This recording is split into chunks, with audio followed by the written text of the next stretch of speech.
So our eminent speaker for today is Professor A.L. Ramanathan from the School of Environmental Sciences, JNU. His areas of interest include environmental geology and river geochemistry, hydrogeochemistry and hydrogeology, biochemistry of coastal environment, health of glaciers, and EIA. He is named in the top 2% scientists in the world in environmental engineering in the year 2020. Today's lecture will be about understanding glacier response across the Indian Himalayas. So I would like to request Professor Ramanathan to initiate today's lecture. Thank you, Professor Abhijit Mukherjee and Anshua and all the for giving me this opportunity to interact with you. And I shared the screen. Can you able to see the screen? Yes, sir. Yeah, Yes, sir. is it a pink color screen? Yeah. Yes. Okay, but it is not. My PowerPoint is not seen. It's no. Yeah, it's You coming. can see It's that. coming. Yes, yes, yes. Yeah. Okay. So thank you very much for this opportunity. I'll be giving a brief outlook of the work that we are doing it and what is the importance of these glaciers. Because we are specialized in the in-situ monitoring of the glaciers in India. One of the institute which have been monitoring for a longer time in India, which is very important for any modeling of these large glaciers, because it's very impossible to monitor tens and thousands of glaciers. So once you monitor one, then we can do the model and the field verification. You can use this. So this is the work overview of how this importance of this Hindu Kush, Karakoram and Himalayas, which is having a more than 7-8 river basins, and more than 16 countries depend upon these water resources. From Hindu Kush, Karakoram, from Kazakhstan to that of this Burma and other in the regions from west to the east. So, which is having around, in India, we are having around 9,575 glaciers. Hardly we monitor 10 to 12 glaciers. That also accelerated in the recent years. And the total Himalayan Karakoram glacier is 36,000. And then winter accumulation, most of them are inter-accumulation, basically from the Western Himalayas, from the westerlies, and the westerly dominated that one. And this is our headwaters of this Indian side is, but we are having headwaters of Sangpo River, for example, which comes here and then takes a turn and then comes to India. So this was the great turn, we call it as Sangpo River, which is a part of the Brahmaputra, and then it comes to India, and then and it comes to this as a Brahmaputra. So they are trying to divert this water here, and also in this basin they are having a problem. And snowmelt water is a major source of agroeconomical things. So this is what we are going to talk about. A lot of work. I think somebody is on the mic or what? Right? Sir, I would like to request everyone to mute themselves. Thank you. There's a lot of background noise. I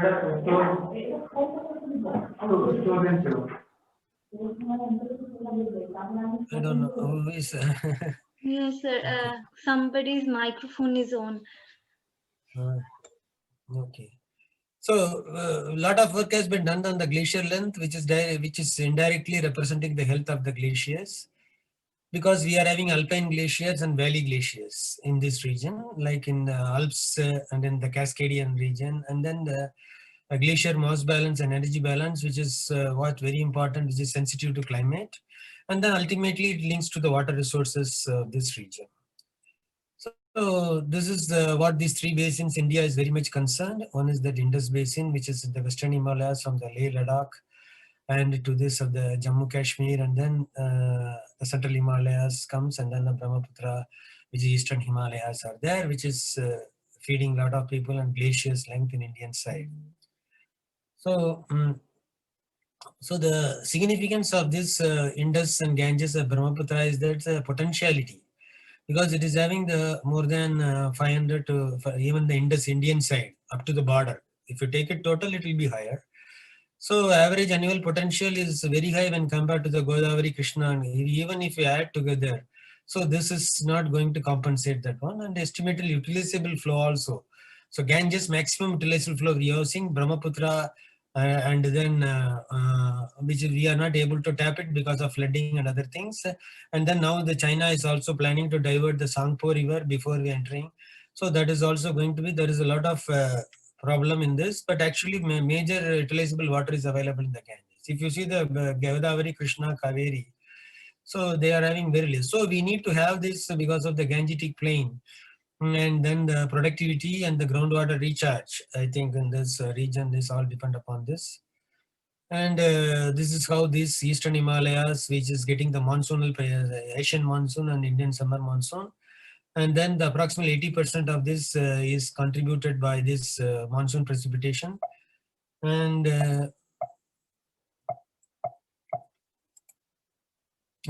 Central Himalayas, monsoonal precipitation contributes 15% of the snow.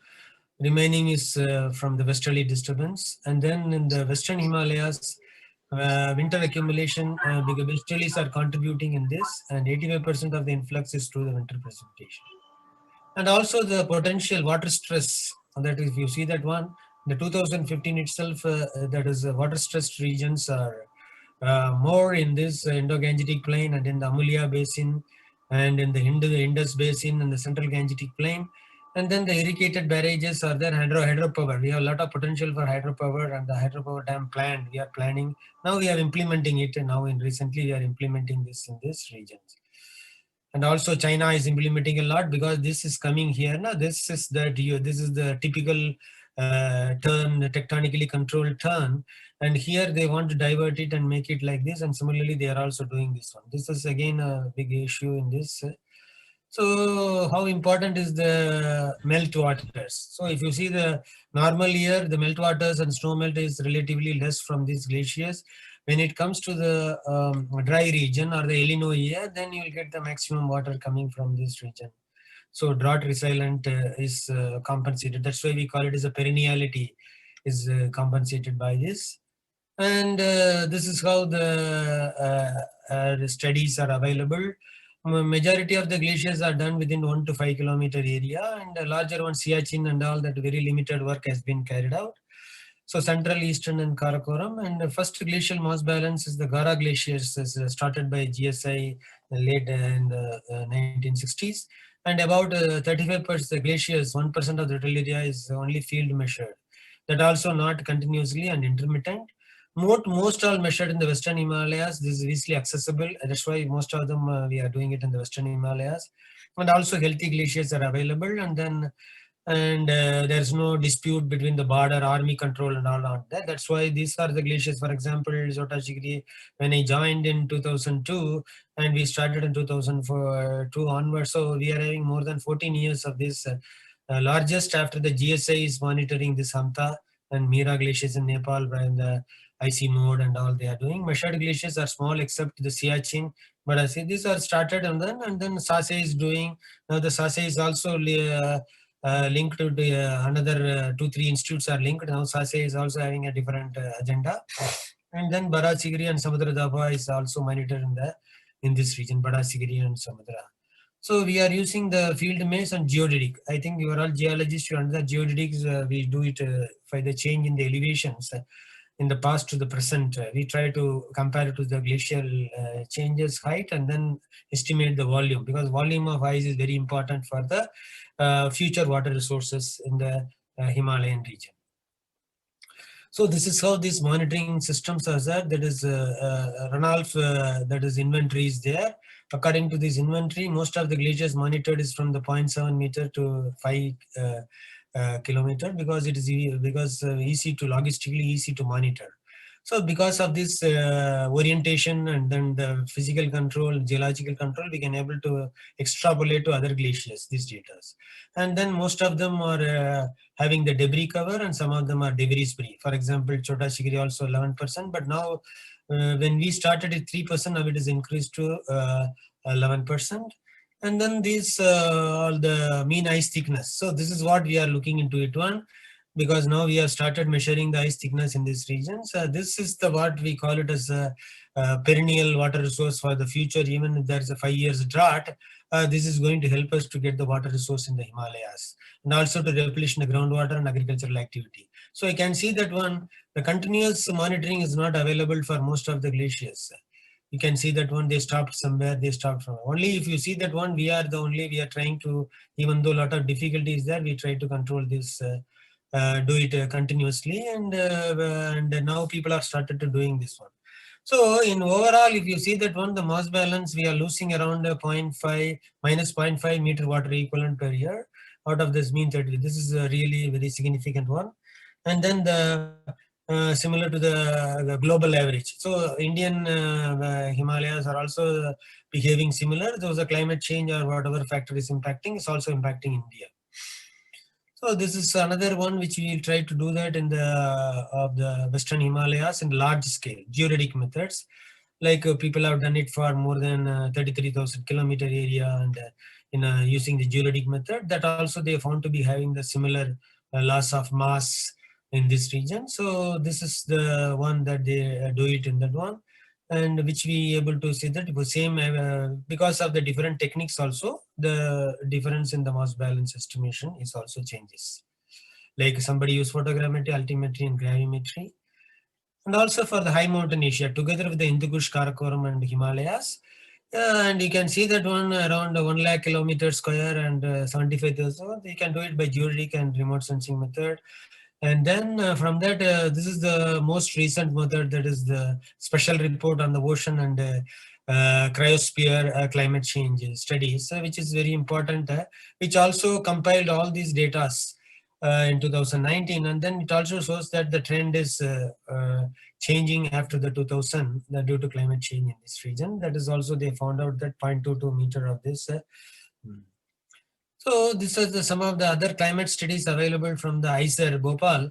So they also found out that, so you can see the snowfall variability. Mass balance is controlled for the snowfall, cloud cover, and the albedo. You can see that they have the good correlations with these things. So besides the temperature, temperature is also not that much because of they are doing the climate model. They found out that the snowfall variability explains 60% of the mass balance variability, about 0.28 moderate equivalent. That means 50% of the mass balance variation is due to the intensity and the timing of the snowfall in the region. So this is how we started in 2003 in this Chota Shikari Glacier. Then we extended to the Western Himalayas, Tok and Latu. And then we are extending in the Himachal and Apache. And this is the one we started first. This is the very apt glacier to study because of less debris cover. Then we have the highest debris cover here. And then the Wanglata and Sikkim we tried. This is really difficult glacier in the Sikkim. But we are struggling to do that, and then to get the reliable database for any modelers to do. So most of the global studies are comparing our Western Himalayas, because our studies are available for more than 15 years. So all the recent data are using our to validate their data in this region. And this is how these glaciers, we do the monitoring, and then with different elevations, we put the stakes and automatic weather stations and put the pits and all those things. And then we measure the mass balance. We are also doing energy balance, hydrology, isotope hydrology, surface velocity, and other things. And these are the glaciers we do debris free, debris cover, and maximum debris cover, because insolation effect is there. Climate change is not affecting them. That's also we want to study. Because of different PhD students, they are interested in doing this. And then these are the Indus Basin we are doing in the Tista, Sikkim. We are doing this in the smallest glaciers in these regions. So this is the one I am talking about from the 2002 to 2019. We have a lot of studies. You can see that one in the beginning, we don't have much of this logistic support. So we do only the annual mass balance. So you see that the annual, a lot of the positive and negative changes are there. You can see that the green is the positive mass balance here. And you can see that one, in this from the 2005, then again there will be we started the winter mass balance and summer mass balance and average. So you get the positive mass balance up to the 2002, and then again we are now coming back to this 2018 again. So the glacier behaves because of the local meteorology conditions, the amount of rainfall, snowfall, and then the rainfall. Rainfall is coming, that is also not good for the glaciers. So our mean glacier wide mass balance is the 0.46. And this is the study which is widely quoted in the World Glacier Monitoring Service. In the World Glacier Monitoring Service, this is the glacier widely represented in India, because other than that, we are having in the Alps some 100 years data, in the Norway 100 years data, in the Kazakhstan. In the Kazakhstan also they have this long-term data. In Nepal they are having one or two, but in India this is the one which is Indian Himalayas. This is also matching with the global loss of 0.4. That means our data are physical observation is very good in this region.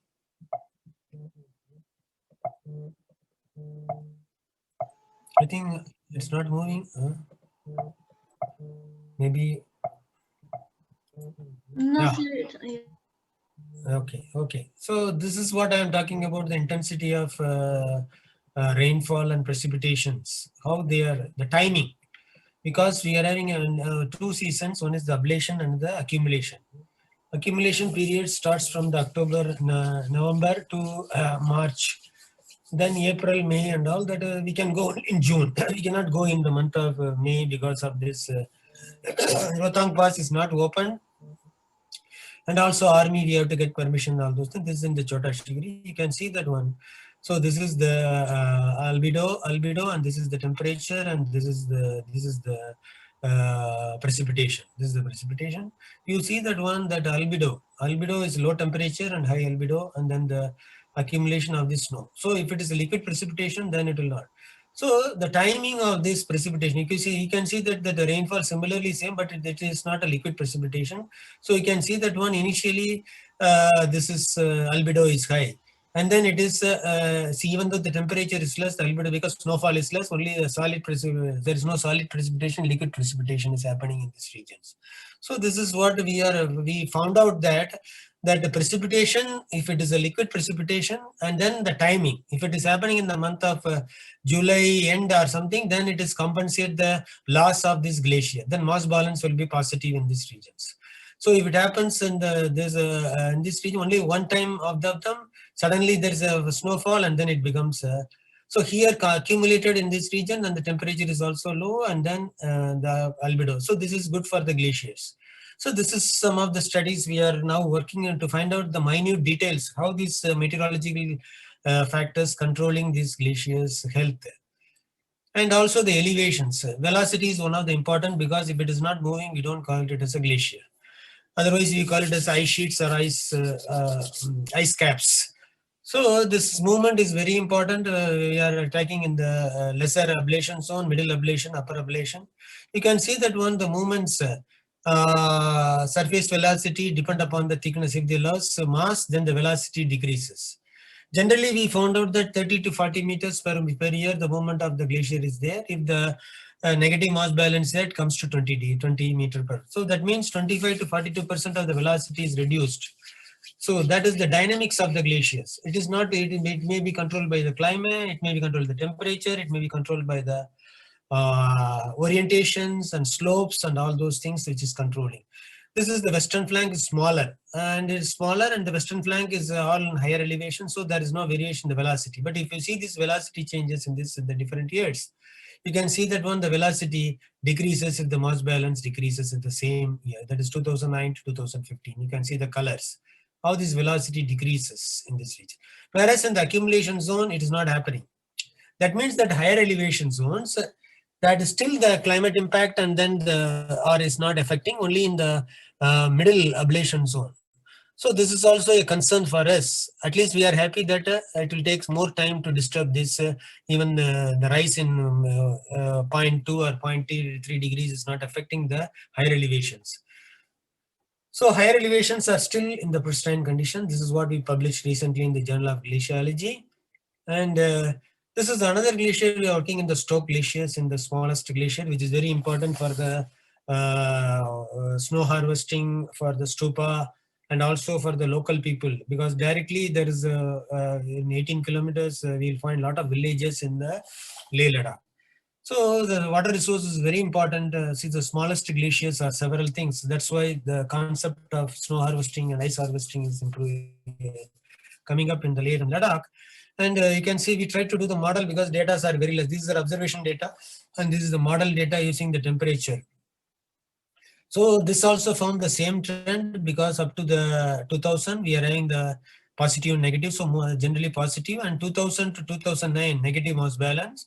And as we observed in the global trend and Chota Chigri in the Western Himalayas, this is also slightly positive in these regions. So the trend is observed. We try to model it because the data are very less in these regions. So we try to model it, and then we found out that the same trend is there. So that is also showing that how this water resource, this still is having a capability to supply water resource in this Leh Ladakh, and ice mass balance is relatively stable in these coming years. So this is how we try to model it. And then if you see that one, that winter mass balance, how much is the snowfall is coming. So if the winter balance is very good, and then the precipitation is high, then the annual mass balance is less, even though summer balance is same. Everywhere summer mass balance same, but annual mass balance kept shifted depending upon the winter mass balance. So the amount of snowfall and timing of the snowfall is very important for this, and this is what we found out in that mass balance sensitivity to 1 degree rise in temperature changes. If there is a 1 degree change, we predicted that from the model, and 0.3 meter water equivalent. That means equal to that. So the rise in temperature is going to completely destroy this glacier, small glaciers in the Leh and Ladakh. This is what we projected. So similar things happen in the Iceland. They also have one glacier museum because that is lost completely in this region. So we also do it in the patio glaciers. We try to understand that how these elevations are controlling the mass balance. So this is what we studied from the 2011 to 2010. This is under publications as come for major revision. We are working on this. And here we try to address the issues. Like you see that one, it should be from the lower elevation, it should be red, and the higher elevation, it should be blue. It should be negative to positive.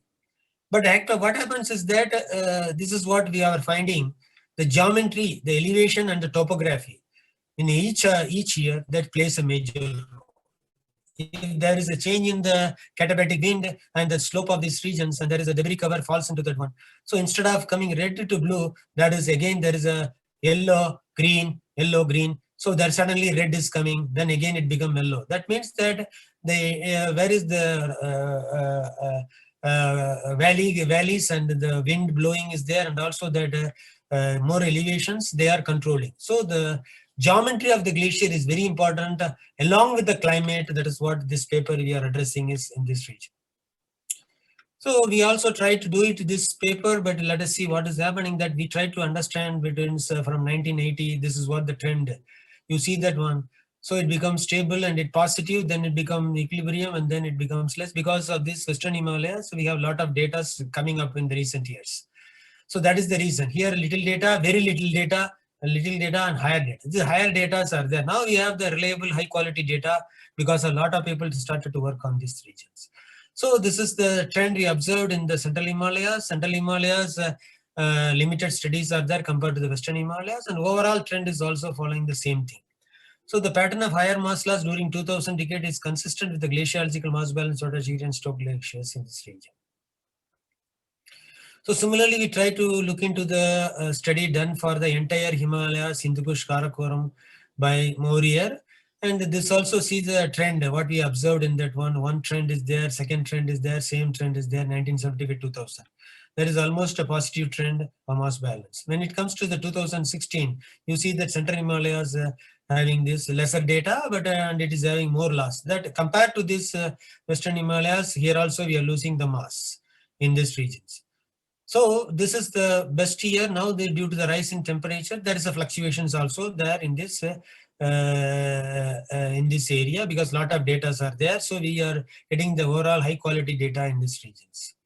So the geologic mass balance, that is what we do it long term. If we want to have 20 years or 30 years, show ice loss twice as rapid at 21st century compared to the 20th century. This is what the findings of this paper. The similar trend was observed in the globally and also in the Himalayas.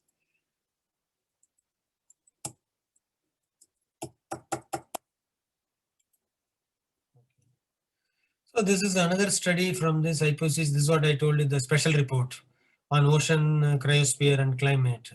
So this shows the high mountain Asia, which is having a lot of data, which shows that this is comparative to the other Cascadian mountains, North American, European, Caucasus, Middle East, and all. That is still it is having warming rate is relatively less, but we are worried because there is a water resource potential is also going to decrease in these regions. The warming trend of 0.1 to 0.3 per decade, expect a few studies around 0.6 to 0.7 per decade. So warming trend of 0.2 degree per decade in the UK and the NGO region in the period 95 to 2000 based on 102 station records. This is IITM publications, which shows that the number of observations are good in these regions, and then we are getting that overall the trend is showing that there is a rise in from 19th century to 20th century and 21st century. It's rising in this region. So we also studied to understand the water resource potential and then model it. And then we found and also try to distinguish the snow melt and glacier melt using the model and also isotopes in these regions. So we also get some good, except in the, when the data are less, we are not able to have this, but nevertheless, our observation, the model data are coinciding with that. So we are our observations and the methodologies are good in these regions. So we also try to compare and then estimate. Now we are looking into the larger scale basins to find out the modeling and the water resource potential. This is based on our combination of the hydrogeochemistry and isotope. There also we try to address from the month of June to July, August, September, what is happening with the N-member series, which is published in the hydrological processes in this region. So these are the some of the observations that we have in this, and then this is what, although it varies a lot and limited measurements available, Himalayan region surface air temperature has warmed at an average of 0.3, because 2018 they told 0.2, but in 2019 they found out that Himalayas 0.3 plus 0.2 per decade over the recent decades. That means we are worrying now because we've estimated that 1 degree rise is 0.3 degree.